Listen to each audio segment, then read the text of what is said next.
Dacă te-ai săturat de rețeta de ganaș și dorești o cremă să o aplici pe tort care e chiar și gustoasă, hai să-ți arăt cum să faci această cremă de ciocolată cu mascarpone care e un deliciu.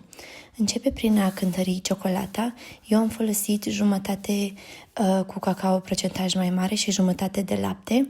Am cântărit și smântâna pentru frișcă, 2 gălbenușuri care puteți să le umiteți, dar eu cred că ajută crema să fie mai lucioasă.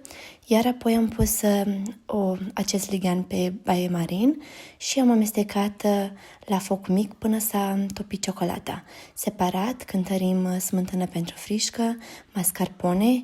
Nu uitați să amestecați în continuu ca să nu se gătească gălbenușul până devine așa lucioasă, iar apoi am pus aici și zahăr pudră și am amestecat puțin cu mixerul. Nu trebuie să amestecați mult, foarte puțin, doar până să se incorporeze.